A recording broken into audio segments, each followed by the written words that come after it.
فرشتوں کے ذریعے سے، حتیٰ کہ قرآن مجید بھی فرشتوں کے ذریعے سے جستا جستا نازل ہوا. اور نماز ہی ایک ایسی عبادت ہے جو اللہ تعالیٰ نے براہ راست ملاقات کے ذریعے سے نماز کا تحفہ دے دیا رسول اللہ صلی اللہ علیہ وسلم کو آج ہی کی رات.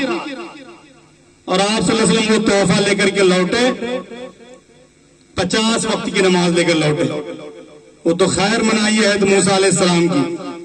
موسیٰ علیہ السلام بار بار کہتے رہے رسول اللہ صلی اللہ علیہ وسلم سے کہ آپ جائیے لوٹ کر کے اللہ تعالیٰ سے کہیے کہ اور کم کروا دیں، اس لیے کہ آپ کی امت جو ہے 50 وقت کی نماز نہیں پڑھ سکتی ہے. رسول اللہ صلی اللہ علیہ وسلم ان کی درخواست پر بار بار جاتے رہے اور ہر مرتبہ کچھ نمازیں کم ہوتی رہی. 5 وقت کی نماز بچ گئی. پھر حضرت موسیٰ علیہ السلام نے کہا کہ پھر جائیے اللہ سے گزارش کیجئے کچھ نماز اور کم کروا لیجئے. ہماری امت پہ تو صرف 2 ہی وقت کی نماز فرض تھی، وہ بھی ادا نہیں کر پا رہی تھی. رسول اللہ صلی اللہ علیہ وسلم نے کہا کہ مجھے شرم آتی ہے بار بار جانے کی وجہ سے، اب میں نہیں جاؤں گا. ہم خود اس پر قائم رہیں گے. ہم اپنی امت کے لوگوں کو بھی کہیں گے کہ وہ اس پر قائم رہیں. اور آپ صلی اللہ علیہ وسلم وہ نماز لے کر کے لوٹے اور آپ صلی اللہ علیہ وسلم نے اپنی امتی کو بتایا یہ فرض ہے، 5 وقت کی نماز پڑھو گے 50 وقت کی نماز کا ثواب ملے گا. یہ رسول اللہ صلی اللہ علیہ وسلم ڈائریکٹ اللہ تعالیٰ کے پاس سے تحفہ لے کر کے آئے، یہ نعمت لے کر کے آئے. اور یہ امت اس نماز سے بھی غافل ہے. تو دین کی جو موٹی موٹی باتیں ابھی سنائی جا رہی تھی ان باتوں کا ہم کیا کریں گے؟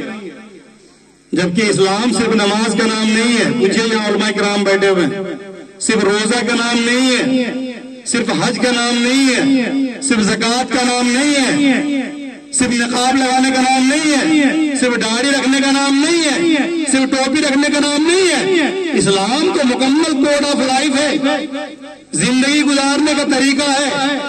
انفرادی زندگی میں بھی، اجتماعی زندگی میں بھی، سماجی زندگی میں بھی، معاشرتی زندگی میں بھی، اقتصادی زندگی میں بھی، سب جگہ اسلام نظر آنا چاہیے. جیسا کہ ہمارے شروع کے مقرر کہہ رہے تھے، تو یہ اللہ کے رسول صلی اللہ علیہ وسلم معراج میں گئے اور آج کی رات اور وہاں سے نماز کا تحفہ لے کر کے آئے اور امت کو دیا اور کہا کہ یہ نماز جو ہے تم کو معراج تک پہنچا دینے والی نماز ہے. تو آج کی رات اور آج کے دن یہ تحفہ ملا تھا. کتنے سارے ڈے ہم مناتے ہیں، کتنے سارے نائٹ مناتے ہیں، تو کم از کم اللہ کے بندو آج جو لوگ اس جلسہ گاہ میں حاضر ہیں مرد و خواتین، وہ تو طے کریں کہ ہم پابندی سے 5 وقت کی نماز ادا کریں گے. جو لوگ جمعہ نماز پڑھتے ہیں وہ طے کریں کہ آپ دنوں 5 وقت کی نماز ادا کریں گے. جو لوگ 4 وقت کی نماز پڑھتے ہیں، ظہر، عصر، مغرب اور عشاء، وہ طے کریں کہ آج کے دن ہم فجر کی نماز بھی ادا کریں گے. جو لوگ ٹائم بے ٹائم نمازیں پڑھا کرتے ہیں بالخصوص خواتین، وہ طے کریں کہ ہم ٹائم پر نماز ادا کیا کریں گے. تب جا کر کے کم از کم اس معراج کی رات کی کچھ فضیلتیں، کچھ پیغام، کوئی چیز، کوئی میسج آپ تک پہنچ سکے گا. اللہ کے رسول صلی اللہ علیہ وسلم نے اس رات میں یہ تحفہ لے کر کے لوٹے. آپ صلی اللہ علیہ وسلم جب گئے تو آپ صلی اللہ علیہ وسلم کو جنت اور جہنم کا بھی سیر کروایا گیا. وہیں پر کچھ گروہ سے، کوئی قوم سے، کچھ لوگوں سے علامتی طور پر آپ کی جو ملاقاتیں کروائی گئی وہاں پر تمثیلجہ کے طور پر جو قرآن میں، جو حدیث کی کتابوں میں، سیرت کی کتابوں میں بیان کیا گیا ہے، جو قوم، جو گروہ وہاں پر جو جن لوگوں سے ملاقات کروائی گئی آپ صلی اللہ علیہ وسلم کی، اور ان میں سے ایک وہ بھی تھا جو اس طرح سے نمازیں ترک کرتا تھا اور اپنے سر کو کھر کچل رہا تھا. وہاں پر اور بھی لوگ تھے، ان میں سے ایک شخص وہ تھا جن کا پیٹ بہت بڑا تھا، اتنا بڑا توند نکلا ہوا تھا، نہ وہ ادھر ہل سکتا تھا نہ وہ ادھر ڈول سکتا تھا. حضرت رسول اللہ صلی اللہ علیہ وسلم جبرائیل امین سے پوچھا یہ کون ہے؟ کہا کہ یہ سود خور لوگ ہیں، جو لوگ سودی کاروبار کرتے ہیں، سود لیتے ہیں، سود دیتے ہیں. آج سود کی نت نئی قسمیں نکل آئی ہیں. وہ لوگ ہوش کا ناخن لیں کہ یہ کیا حرکتیں ہیں. تو اس دن جو ہے کیا عالم ہوگا.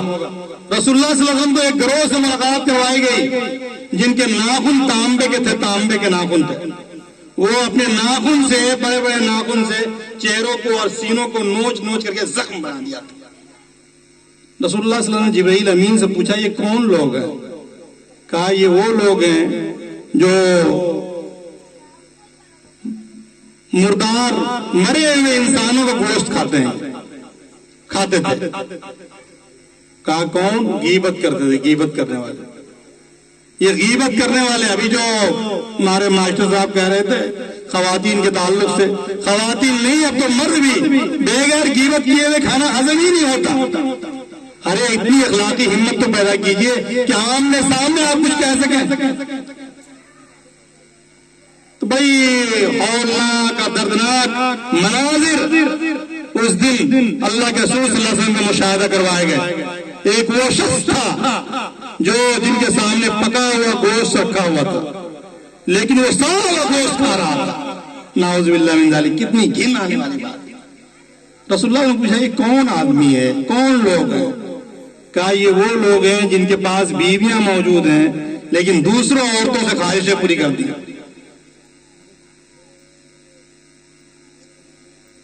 یہ جنسی انار کی، بے حیائی، بے شرمی، بے حیائی کی باتیں آج کل دیکھیے عام بات ہو گئی. فحاشی، عریانیت، جنسی انار کی، یہ سب چیزیں عام ہو گئی. بے پردگی کی انتہا ہو گئی. آج افسوس کی بات ہے، تو تشویش کا اظہار کیا جا رہا ہے. مسلم لڑکیاں غیر مسلم لڑکوں کے ساتھ جاتی ہیں، دھڑلے سے کوئی اس میں مذائقہ نہیں محسوس کیا جاتا ہے. یہ کس طرح تشویش کی بات ہے. آپ کن چیزوں کو دعوت دے رہے ہیں؟ کتنے سخت گھڑی ہوگی اس دن. اور بھی اس طرح کے بہت سارے لوگوں سے وہ دکھایا گیا. بہرحال معراج کے پیغام کو آج کے رات جانیے، سنیے. ہمیں تفصیل کا موقع نہیں ہے یہاں پر، مختصر وقت میں کچھ باتیں آپ سے کہنی ہے. علماء کرام بیٹھے ہوئے ہیں، آپ کی ذمہ داری ہے کہ آپ اسے سنیں. رسول اللہ صلی اللہ علیہ وسلم نے مسجد اقصی میں تمام انبیاء کرام کی امامت کی، معلوم ہے اسی رات میں سارے انبیاء کرام کی آپ صلی اللہ علیہ وسلم امامت کی تھی. یہ اس بات کی علامت تھی کہ رسول اللہ صلی اللہ علیہ وسلم کی یہ امتی، یہ قوموں کی امام ہوگی. یہ امامت چلے گی، امت مسلمہ کی امامت چلے گی. آج امت مسلمہ کی صورتحال کیا ہے؟ محکوم، ذلیل، غلام، پسماندہ، ناخواندہ. یہ ساری چیزیں کس کے نام کے ساتھ لگی رہتی ہیں؟ امت مسلمہ کے ساتھ. جس نبی نے قوموں تمام انبیاء کی امامت کی ہو تو اس کا بات صاف صاف میسج یہ ہے کہ امامت کبریٰ کے اہل کوئی ہے امت، وہ رسول اللہ صلی اللہ علیہ وسلم کی امت ہے. اور رسول اللہ صلی اللہ علیہ وسلم کی امتی کا حال کیا ہے؟ یہ اپنی اقلیتی اسٹیٹس کے لڑائی لڑ رہے ہیں، دھرنے پردرشن دے رہے ہیں. اور اب تو اس سے بھی آگے بڑھ کر کے اپنی شہریت کو ثابت کرنے کے لڑائی لڑ رہے ہیں. اس سے آگے بڑھ کر کے اپنے تحفظ کے لڑائی لڑ رہے ہیں. جس کو خیر امت کہا گیا تھا، جس کو صدر امت پورا کہا گیا تھا، وہ امت وسط جو ہے، صدر امت جو ہے، بیچ کی امت جو ہے، وہ اپنے تحفظ کی لڑائی لڑ رہی ہے. جو امت آئی تھی لوگوں کی امامت کرنے کے لیے، قیادت کرنے کے لیے، سیادت کرنے کے لیے، اس امت کی یہ صورتحال ہے. یہ صورتحال کیسے بن گئی؟ کس نے بنا دیا؟ کس نے بنا دیا صورتحال؟ یہ آپ نے اور ہم نے خود یہ صورتحال بنائی. اس سے بدتر صورتحال تھی مکہ میں مسلمانوں کی. مکہ میں انہی ایام میں مسلمانوں کا رہنا کوبر کر دیا گیا تھا. شیب ابی طالب نے ابو طالب کے گھاٹی میں ایک دو دن نہیں 3 سال تک مسلمان محصور تھے. حقہ پانی بند کر دیا گیا تھا. باہر کے تاجروں سے سامان بھی خرید نہیں سکتے تھے.